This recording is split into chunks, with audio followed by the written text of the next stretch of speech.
नमस्कार साथियों। ये class 10th history part nationalism in Europe जो कि फर्स्ट चैप्टर है उसकी फोर्थ वीडियो है। तो लास्ट वीडियो में हमने नेपोलियन के सिविल कोड के बारे में पढ़ा था और हमने देखा था कि एडमिनिस्ट्रेटिव सिस्टम को लॉजिकल बनाने के लिए और इजी बनाने के लिए नेपोलियन ने बहुत सारे स्टेप्स उठाए थे और उन स्टेप्स की बदौलत एडमिनिस्ट्रेटिव सिस्टम तो कहीं ना कहीं इजी और लॉजिकल हो जाता है। और इनिशियल फेज़ में जिन इलाकों के ऊपर इन पॉलिसीज़ को लागू किया गया था वहाँ के लोगों को भी नेपोलियन की ये पॉलिसी बड़ी अच्छी लगती है और नेपोलियन और उसकी आर्मी का लोग वेलकम करते हैं एक मुक्तिदाता के तौर पे। लेकिन बाद में जैसे जैसे नेपोलियन की शासन व्यवस्था का टाइम पीरियड बढ़ता रहता है तो नेपोलियन टैक्सेशन बढ़ा देता है, सेंसरशिप इम्पोज कर देता है और लोगों को ज़बरदस्ती आर्मी में रिक्रूट करने लगता है। तो जिसके चलते नेपोलियन जो है वो अपनी पॉपुलैरिटी लोगों के बीच में खोना शुरू कर देता है। तो साथियों सवाल ये उठता है कि ऐसे ऐसे दौर में जब फिर से फ्रांस के अंदर डिक्टेटरशिप आ गई है, तानाशाही आ गई है जिसको नेपोलियन ने इस्टेब्लिश किया है और डेमोक्रेटिक रूल को ख़त्म कर दिया है। तो ऐसे दौर में जब निरंकुशता है, तानाशाही है, तो क्या नेशनलिज्म की जो आइडियोलॉजी है उसका विकसित होना आसान था या मुश्किल था? तो उन्हीं पहलुओं के ऊपर हम चर्चा करने वाले हैं, क्योंकि नेशन स्टेट की डेफिनेशन के टाइम में एक चीज़ हमने ये देखी थी कि नेशन स्टेट के फॉर्मेशन के लिए कॉमन आइडेंटिटी का होना ज़रूरी है, कॉमन इंटरेस्ट का होना ज़रूरी है, कॉमन डिज़ायर, कॉमन विल का होना ज़रूरी है और लोगों का फ्यूचर में एक साथ मिलके अच्छे और महान कार्य करना ज़रूरी है और अपनी पितृभूमि यानी फादरलैंड के प्रति लोयल रहना ज़रूरी है। उसके लिए कुछ भी कर गुजरने के भाव रखना ज़रूरी है।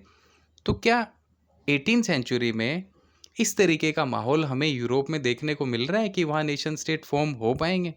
तो उसी चीज़ को आज हम इस टॉपिक में पढ़ने वाले हैं, the making of nationalism in Europe. इस टॉपिक को शुरू करने से पहले साथियों एक छोटा सा मैप है जिसको हम लोग देखने वाले हैं और वो मैप क्या है? तो मैप है यूरोप का। 1815 के आसपास का ये मैप है। 1815 अपने आप में एक हिस्टोरिकल माफ़ कीजिएगा 1815 अपने आप में एक इम्पोर्टेंट हिस्टोरिकल डेट है, क्योंकि इस टाइम में वियना जो कि ऑस्ट्रिया की राजधानी है वहाँ पे एक सम्मेलन होता है जिसको कांग्रेस ऑफ वियना कहा जाता है। तो ये उस समय का मैप है। इस मैप को अगर हम थोड़ा सा गौर से देखें तो हमें समझ में आता है कि ये वाला जो इलाका है ये रशियन एम्पायर है, बहुत बड़ा एम्पायर है, बहुत बड़ा साम्राज्य है जिसके ऊपर कोई ना कोई रूलर रूल कर रहा होगा, किसी न किसी शासक की शासन व्यवस्था यहाँ पे होगी। ये वाला जो इलाका है ये ऑस्ट्रियन एम्पायर है, ठीक है, जो ऑस्ट्रिया में केंद्रित था। तो ये भी अपने आप में एक साम्राज्य है। इसके अलावा ये ग्रीन वाला जो हिस्सा है ये ओटोमन एम्पायर है, ओटोमन साम्राज्य है। तो साथियों ये चीज़ एक हमारे सामने आ रही है कि 1815 की अगर बात करें यानी यूँ कहें कि 19th सेंचुरी के फर्स्ट हाफ को देखें तो उस दौर में भी यूरोप का ज़्यादातर जो इलाका है, जोग्राफिकल एरिया है, वो किसी न किसी एम्पायर में इंक्लूड है, किसी न किसी साम्राज्य का अभिन्न अंग है। तो ऐसे में वहाँ रहने वाले लोग जो हैं वो अपने रूलर के प्रति ही लॉयल होंगे या उसी का कहना मानेंगे या उसी के आदेशानुसार कार्य करेंगे। तो ऐसे में नेशन स्टेट फॉर्म कैसे होंगे? तो उसी सवाल का जवाब आज हम लोग ढूंढने वाले हैं। अब चलते हैं हम इस चीज़ को थोड़ा और गहराई से पढ़ने के लिए। तो सबसे पहली चीज़ क्या है कि मिड 18th सेंचुरी की हम बात कर रहे हैं। तो क्या बात कर रहे हैं? There was no nation state in Europe during mid 18th century.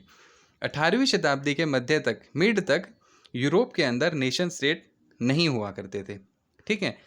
वर्तमान का जो जर्मनी है, इटली है और स्विट्ज़रलैंड है, ये उस समय हुआ ही नहीं करते थे, बल्कि क्या था, ये कई सारे किंगडम्स में बटे हुए थे, यानी ये यूनाइट नहीं थे, एकीकृत या एकजुट इलाके नहीं हुआ करते थे। अलग अलग एम्पायर्स में इनके कुछ हिस्से जो हैं वो शामिल हुआ करते थे। तो दीज वर यानी present day Germany, Italy and Switzerland, so these were divided into kingdoms, duchies and cantons. तो ये राजशाहियों में या फिर प्रांतों में बटे हुए थे और इनके ऊपर रूल कौन करता था? तो भाई इन सभी के अपने अपने रूलर हुआ करते थे जो अपने अपने इलाके में, अपने अपनी टेरिटरी में ऑटोनोमस यानी स्वायत्त हुआ करते थे, ठीक है। तो अपने अपने इलाके के शासक हैं, उनके अपने कायदे कानून, रूल्स एंड रेगुलेशन है, उनको उन्होंने लागू कर रखा है और आम जनता उनको फॉलो करती है। और इस तरीके से मिड 18 सेंचुरी में एक पॉलिटिकल सिस्टम हमें देखने को मिलता है। तो ऐसे में नेशन स्टेट कैसे पॉसिबल है। इसके अलावा और देखें, ईस्टर्न एंड सेंट्रल यूरोप, ठीक है, पूर्वी और जो मध्य यूरोप है उसकी अगर हम बात करते हैं, सो these were under the autocratic monarchies. अब भाई पूर्वी और मध्य यूरोप तो निरंकुश राजतंत्रों के अधीन है इस दौर में, मिड 18 सेंचुरी में। तो वहाँ पे नेशन स्टेट कैसे पॉसिबल है। अब साथियों, इसको हमने अभी भी मैप में देखा है। ये है हमारा ईस्टर्न यूरोप। अगर हम ईस्टर्न यूरोप को देखें तो ईस्टर्न यूरोप में क्या है, एक तो रशियन एम्पायर है, ओटोमन एम्पायर है, ठीक है। मिड यूरोप की अगर बात करें तो ऑस्ट्रियन एम्पायर है। तो भाई यहाँ तो नेशन स्टेट है ही नहीं। और जब यहाँ पे एम्पायर्स हैं तो ये एम्पायर्स कैसे हैं कि भाई यहाँ के जो शासक हैं वो कैसे हैं, वो निरंकुश शासक हैं। तो पूर्वी और जो मध्य यूरोप है ये निरंकुश राजतंत्रों के अधीन हुआ करते थे। चलिए ठीक है। So they did not share a collective identity और कॉमन कल्चर। जाहिर सी बात है, नेशन स्टेट के लिए कलेक्टिव आइडेंटिटी होना जरूरी है, कॉमन कल्चर होना जरूरी है, एक कॉमन लैंग्वेज होना जरूरी है, एक कॉमन रेस भी होना जरूरी है, अकॉर्डिंग टू अर्नेस्ट रेनन जो उन्होंने डिफाइन किया था। तो क्या इन इन इलाकों में कोई कॉमन कल्चर है, कोई कॉमन आइडेंटिटी है? नहीं है, ठीक है। कैसे नहीं है, उसका एग्जाम्पल है हमारे सामने हैब्सबर्ग एम्पायर, जिसको ऑस्ट्रियन एम्पायर भी कहते हैं। अब देखते हैं क्या। For example, the Habsburg empire was the patchwork of many different region and peoples. कि भाई जो हैब्सबर्ग साम्राज्य था, जो ऑस्ट्रिया और हंगरी पर केंद्रित था, या उसमें ऑस्ट्रिया और हंगरी जो बड़े इलाके हैं ये शामिल थे, इसको अगर हम देखें तो इसमें कई अलग अलग प्रकार के इलाके या क्षेत्र शामिल थे और कई अलग अलग जन समूहों को, यानी ग्रुप ऑफ पीपल को जोड़ के ये हैब्सबर्ग साम्राज्य बना था। अब इसी हैब्सबर्ग साम्राज्य की एक और खासियत हमारे सामने है। It included the German speaking provinces, or Italian speaking provinces, Magyar speaking provinces, Polish speaking provinces, ठीक है। यानी अगर हम हैब्सबर्ग साम्राज्य की बात करें तो हैब्सबर्ग साम्राज्य में कुछ ऐसे इलाके भी थे जहाँ पर रहने वाले लोग जर्मन भाषा बोलते थे। जैसे टिरोल की बात करें, ऑस्ट्रिया की बात करें, सुडेटनलैंड की बात करें, तो ये वो इलाके थे जहाँ के लोग कौन सी भाषा बोल रहे हैं, वो जर्मन भाषा बोल रहे हैं। और ये एलिट क्लास के लोग हैं, कुलीन वर्ग हैं, कुलीन वर्ग के लोग हैं, पैसे वाले लोग हैं, संपत्ति वाले लोग हैं। इसके अलावा हैब्सबर्ग साम्राज्य के अंदर ही इटालियन भाषा बोलने वाले लोग भी हैं, यानी कुछ ऐसे इलाके भी हैं, कुछ ऐसे प्रांत भी हैं जहाँ के निवासी इटालियन भाषा बोलते हैं, इतावली भाषा बोलते हैं। उसमें लोम्बार्डी एक रीजन है जहाँ के लोग इटालियन भाषा बोलते हैं। वेनिशिया एक इलाका है जहाँ के लोग जो है इटालियन लैंग्वेज को बोलते हैं। इसके अलावा अगर हम देखें तो और क्या है भाई, और ये है कि हंगरी के अंदर आधे से ज़्यादा लोग मैगियार भाषा का इस्तेमाल करते हैं बोलचाल में। और मैगियार के अलावा उनकी अपनी रीजनल डायलैक्टिक्स अलग से हैं, यानी उनकी जो क्षेत्रीय बोलियां हैं वो और शामिल हैं, यानी अलग अलग प्रकार की बोलियां भी हैं हंगरी के अंदर मैगियार के अलावा। ये भी एक बड़ी समस्या है। गैलीशिया की बात करें तो गैलीशिया का जो एलिट क्लास है, ठीक है, एरिस्टोक्रेसी क्लास है, कुलीन वर्ग, वो क्या करता है, तो भैया वो पोलिश लैंग्वेज का इस्तेमाल करता है। तो कुल मिला के एक चीज़ हमारे सामने ये क्लियर हुई कि यहाँ पे कॉमन आइडेंटिटी तो है ही नहीं। कैसे हो सकता है कि एक ही एम्पायर में रहने वाले कुछ लोग जर्मन भाषा बोलते हैं, कुछ लोग इटालियन बोलते हैं, कुछ लोग मैगियार बोलते हैं, कुछ लोग जो है वो पोलिश भाषा का इस्तेमाल भी करते हैं।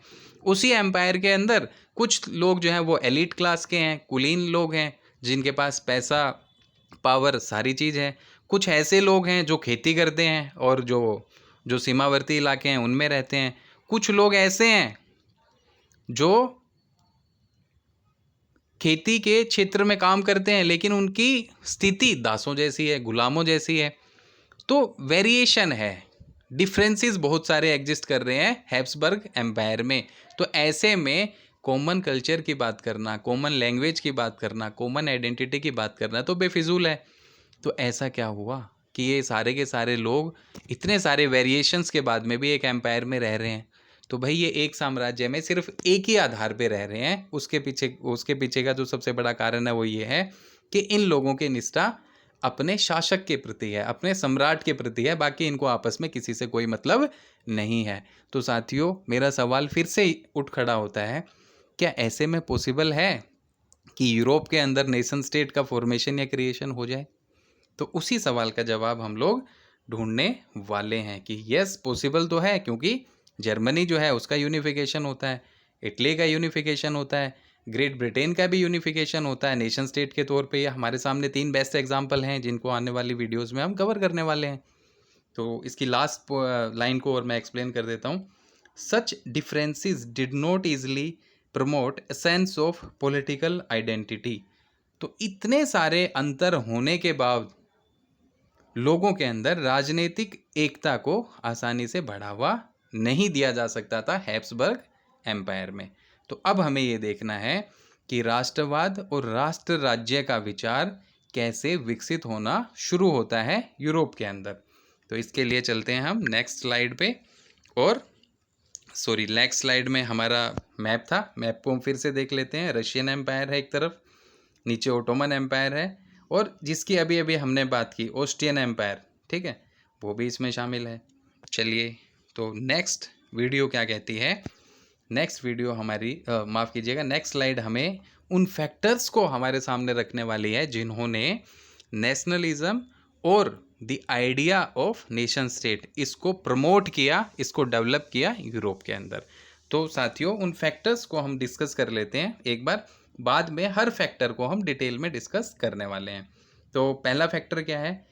Emergence of new social group और मिडिल क्लास। तो ये क्या है साथियों?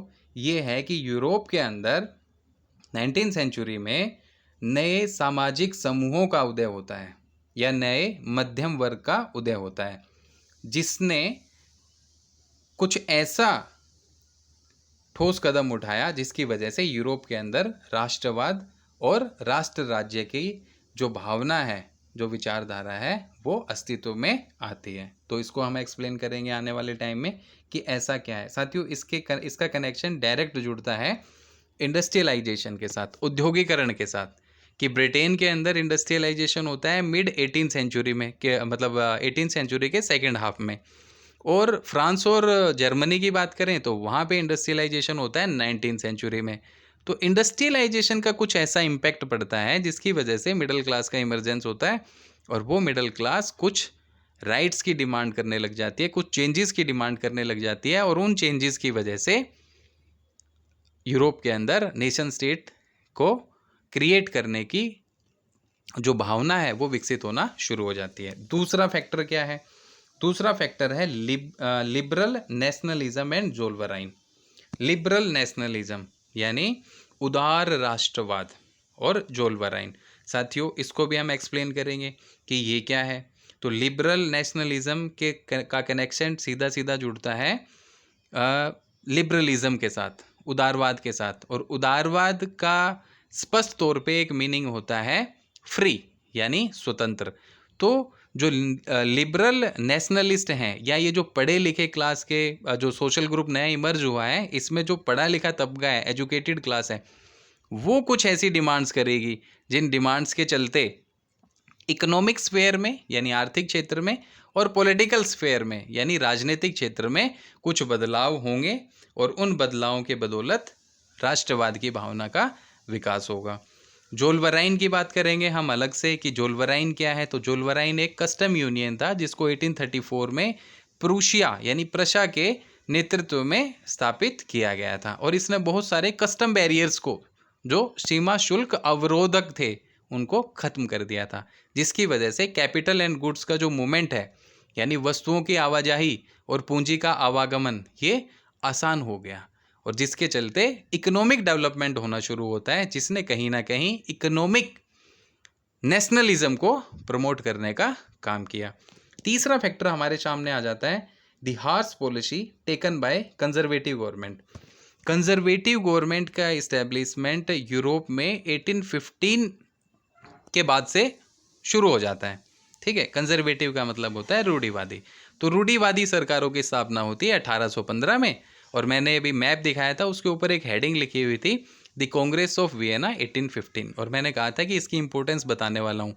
तो साथियों, ये जो सम्मेलन हुआ था वियना में, इसी सम्मेलन के बाद से यूरोप के अलग अलग इलाकों में रूढ़िवादी सरकारें स्थापित हुई। अब ये कंजर्वेटिव गवर्नमेंट्स हैं क्या, तो थोड़ा सा इसको भी देख लेते हैं। कंजर्वेटिव गवर्नमेंट्स मीन्स ये वही लोग हैं या ये उसी विचारधारा के लोग हैं जो पुराने राजतंत्र को फिर से बहाल करना चाह रहे हैं। ठीक है, they wanted to reintroduce the monarchial form of government in the European subcontinent. तो यूरोप के जो डिफरेंट डिफरेंट रीजन हैं उनमें ये क्या करना चाह रहे हैं, ये राजतंत्र को बहाल करना चाह रहे हैं। रूढ़ी यानी पुराने ख्यालों के लोग, यानी पुरानी व्यवस्था को फिर से इम्प्लीमेंट करना चाह रहे हैं। तो इन्होंने उस व्यवस्था को इम्प्लीमेंट करने के लिए और वो व्यवस्था सुचारू रूप से काम कर सके, इसके लिए कुछ ऐसे सख्त और कठोर कदम उठाए जिनका लोगों ने विरोध किया, और उस विरोध के चलते नेशनलिज्म की जो फीलिंग है वो डेवलप होना शुरू होती है यूरोप के अंदर। तो ये एक तीसरा मेजर फैक्टर है जिसकी बदौलत नेशनलिज्म और जो आइडिया ऑफ नेशन स्टेट है यूरोप के अंदर वो डेवलप होता है। नेक्स्ट पॉइंट है साथियों, secret societies setup by the revolutionaries. देखिए, जब आम लोगों ने कंजर्वेटिव गवर्नमेंट्स का विरोध करना शुरू किया तो कंजर्वेटिव गवर्नमेंट ने क्या किया, कंजर्वेटिव गवर्नमेंट ने सेंसरशिप लगा दी। ठीक है, उनकी फ्रीडम के ऊपर प्रतिबंध लगा दिए। अब वो सरकार के खिलाफ खुल के बात कर नहीं सकते हैं। जब वो खुल के बात नहीं करेंगे, और उन्हें तो सरकार को ख़त्म ही करना है। रेवोल्यूशनरीज का एक ही एम था कि कंजर्वेटिव गवर्नमेंट्स को हटा देना है और उसके बाद में फिर से डेमोक्रेटिक जो गवर्नमेंट्स हैं उनको इस्टेब्लिश करना है यूरोप के अंदर। तो रेवोल्यूशनरीज के ऊपर भी गाजगिरी इन पॉलिसीज़ की कि भाई आप जो है खुले तौर पे काम नहीं कर सकते हो। तो रेवोल्यूशनरीज को भूमिगत होना पड़ा, छिपना पड़ा, अपने अपने इलाके छोड़ने पड़े, दूसरे इलाकों में जाना पड़ा। तो इन्होंने बहुत सारी सीक्रेट सोसाइटीज़, गुप्त संगठन बनाए, और उन गुप्त संगठनों ने भूमिगत होकर चोरी छिपे बहुत सारे ऐसे काम किए जिनकी बदौलत कंजर्वेटिव गवर्नमेंट्स की जो पावर है वो कम हुई और नेशनलिज्म की जो फीलिंग है वो यूरोप के अंदर डेवलप होना शुरू हुई। नेक्स्ट फैक्टर है role of Giuseppe Mazzini in Italy. Giuseppe Mazzini की अगर बात करें तो ये एक इटालियन रेवोल्यूशनरी था और इन्होंने भी कई सारी सीक्रेट सोसाइटीज़ इस्टेब्लिश की थी इटली के अंदर, जिन्होंने रेवोल्यूशनरी एक्टिविटीज़ को बहुत ज़्यादा बढ़ावा दिया और खुल के कंजर्वेटिव गवर्नमेंट्स का विरोध किया। तो इसके चलते भी the feeling of nationalism was develop in European regions. Next एक फैक्टर है वो है romanticism, a cultural movement. Romanticism Hindi में कहते हैं साथियों रोमानीवाद। रोमानीवाद एक सांस्कृतिक आंदोलन था, एक कल्चरल मूवमेंट था जिसमें कल्चर को इम्पोर्टेंस दी गई, और कल्चर ने एक इम्पोर्टेंट फैक्टर के तौर पे रोल प्ले किया नेशनलिज्म की फीलिंग को प्रमोट करने और डेवलप करने में। तो इसको हम पढ़ेंगे कि किस तरीके से लैंग्वेज एक टूल के तौर पे इस्तेमाल किया गया, यानी भाषा का इस्तेमाल किया गया। ठीक है, कल्चर का इस्तेमाल किया गया, रिचुअल्स का इस्तेमाल किया गया, बहुत सारी पोएम्स लिखी गई। ठीक है, बहुत सारे ऐसे डॉक्यूमेंट जो हैं वो पब्लिश किए गए जिन्होंने लोगों के अंदर उनकी संस्कृति के प्रति प्रेम भाव जगाया, और उसी कल्चरल फैक्टर के बल पे लोगों ने खुल के गवर्नमेंट्स का विरोध किया, जिसके चलते नेशनलिज्म की फीलिंग उन लोगों के बीच में डेवलप होना शुरू हुई। तो इसको भी हम डिटेल पढ़ने वाले हैं क्योंकि ये भी एक इम्पोर्टेंट पहलू बनता है इस चैप्टर के अंदर। उसके बाद आता है revolts of poor unemployed peasants and workers. Workers के रिवोल्ट, पीजेंट्स यानी किसानों के रिवोल्ट्स, अनएम्प्लॉयड यानी बेरोजगारों के रिवोल्ट्स, और गरीब लोगों के रिवोल्ट्स। साथियों 1830 के बाद में जो दौर था, अगले जो 10 साल 20 साल थे, वो एक तरीके से यूरोपियन हिस्ट्री में एजिज ऑफ रेवोल्यूशन के नाम से जाना जाता है, यानी क्रांतियों का दौर या क्रांति का युग के तौर पे जाना जाता है इस टाइम पीरियड को। इसी टाइम पीरियड में पर्टिकुलरली 1848 एक ऐसा टाइम पीरियड था जो लोगों के लिए आर्थिक कठिनाइयां लेके आया था। तो आर्थिक कठिनाइयों के चलते लोगों की जो बुनियादी ज़रूरतें थी वो पूरी नहीं हो पा रही थी, जिसके चलते गरीबों ने विरोध किया, जिसके चलते श्रमिकों ने विरोध किया, जिसके चलते किसानों ने विरोध किया, और जिसके चलते बेरोजगारों ने विरोध किया सरकार की कंजर्वेटिव पॉलिसीज़ का। तो इसका भी इम्पैक्ट पड़ा कि लोगों में एकजुटता की भावना आई, वर्कर्स एकजुट हुए, पेजेंट्स एकजुट हुए, पुअर जो लोग हैं वो एकजुट हुए, और अनएम्प्लॉयड लोग काम की तलाश में जो दर दर भटक रहे थे वो भी एकजुट हुए और सरकार के खिलाफ मोर्चा खोल दिया। तो कहीं ना कहीं यूनिटी का दौर शुरू होना स्टार्ट हो गया European regions, different European regions के अंदर। एक लास्ट पॉइंट बचता है, revolution led by educated middle class. पढ़े लिखे जो मध्यम वर्ग के लोग हैं, इन्होंने भी 1848 में पॉलिटिकल राइट्स के लिए कि भाई कानून के समक्ष सारे लोग बराबर होने चाहिए, वोटिंग राइट्स मिलने चाहिए, एक रिप्रेजेंटेटिव गवर्नमेंट होनी चाहिए, ठीक है, जिसको लोगों ने आम सहमति से चुना हो, तो इस तरीके के राइट्स की डिमांड करना शुरू कर देते हैं। और इन डिमांड्स के चलते ये अपना रिवोल्ट करते हैं कंजर्वेटिव्स गवर्नमेंट के खिलाफ, और कहीं ना कहीं ये एकजुटता का परिचय देते हैं, जिसके चलते नेशनलिज्म की जो भावना है या जो नेशनल सेंटिमेंट्स हैं वो लोगों में हाई हो जाते हैं और नेशनलिज्म डेवलप होता है, और जिसके चलते आने वाले समय में जर्मनी और इटली का यूनिफिकेशन होता है और नेशन स्टेट का फॉर्मेशन हो जाता है। तो साथियों, इस वीडियो में इतना ही आज के लिए। आपको वीडियो पसंद आई हो तो प्लीज़ लाइक कीजिए, शेयर कीजिए, अपने दूसरे साथियों के बीच सब्सक्राइब भी कीजिए, और इसी तरीके की वीडियो इस चैप्टर की आपको जल्द ही जल्द मिलने वाली हैं। Thank you.